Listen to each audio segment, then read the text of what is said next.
sini saya akan memaparkan definisi dari bioetika. Jadi, bioetika adalah studi interdisipliner tentang problem-problem yang ditimbulkan oleh perkembangan di bidang biologi dan ilmu kedokteran baik pada skala mikro maupun pada skala makro.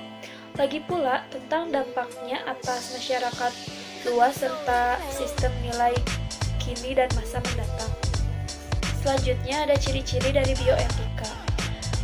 Terdapat 3 ciri dari bioetika. Yang pertama ada interdisiplinaritas, yaitu melibatkan banyak ilmu seperti biomedis, hukum, ilmu sosial, dan teologi.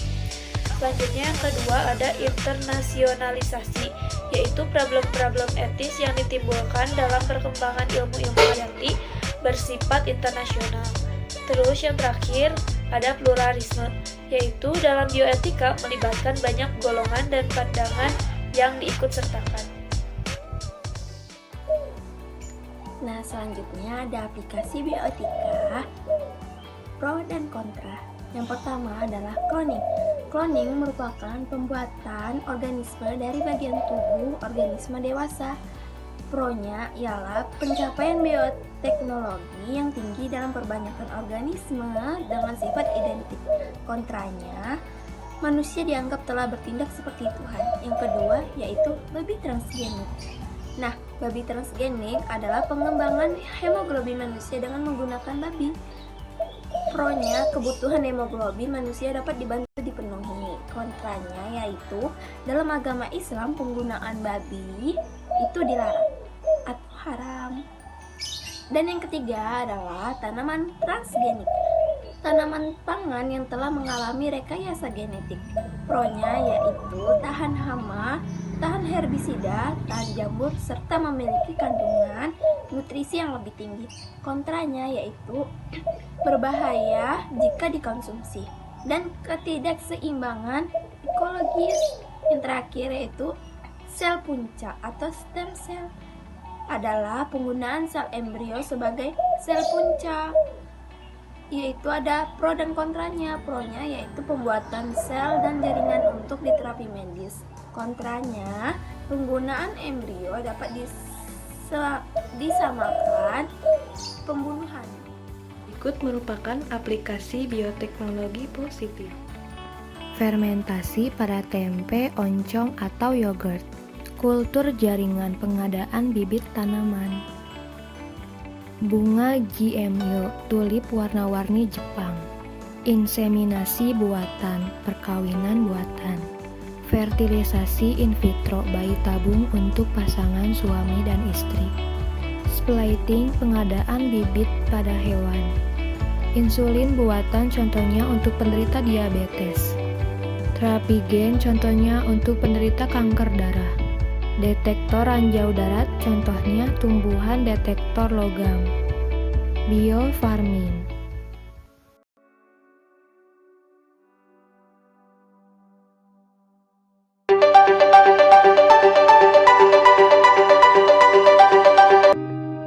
Pedoman penerapan bioteknologi Indonesia. 1. Undang-Undang Nomor 7 Tahun 1996 tentang pangan, pasal 13 yang mengantisipasi produk pangan yang dihasilkan melalui rekayasa genetika. 2. PP Nomor 29 Tahun 2000 tentang perlindungan varietas tanaman yang memberikan batasan penggunaan bioteknologi pada pertanian. 3. Keputusan bersama Menristek, Menkes, dan Mentan tahun 2004 tentang pembentukan Komisi Bioetika Nasional. Pasal 20. Perlindungan sampel dan spesimen. Pasal 22. Penjaminan pemerintah. Ya, sebelumnya teman-teman, kita sudah membahas mengenai landasan dasar hukum bioteknologi di Indonesia. Lalu bagaimana dengan dunia? Apakah ada juga landasan hukum untuk menunjang bioetika? Ternyata ada. Yang pertama adalah United Nations Convention on Biological Diversity 1992 yang pertama kali dilaksanakan di Tepatnya diputuskan pada KTT Bumi 1992 di Rio de Janeiro, Brazil.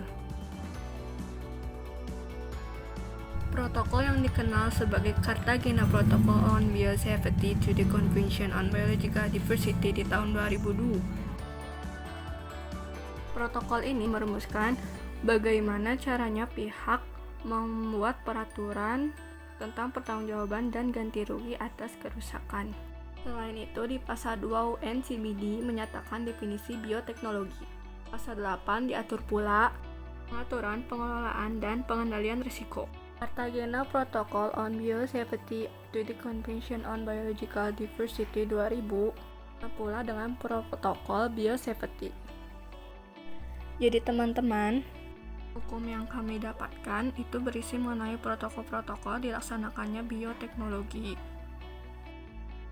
Teman-teman, itu merupakan beberapa peraturan mengenai bioteknologi yang menunjang bioetika. Karena setiap negara memiliki aturan yang berbeda, hanya sedikit aturan-aturan hukum yang kami dapatkan.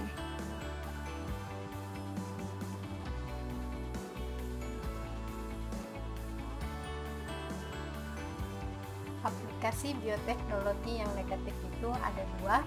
Yang pertama, prajurit superior atau pengembangan HAL atau film aksi untuk tujuannya perang.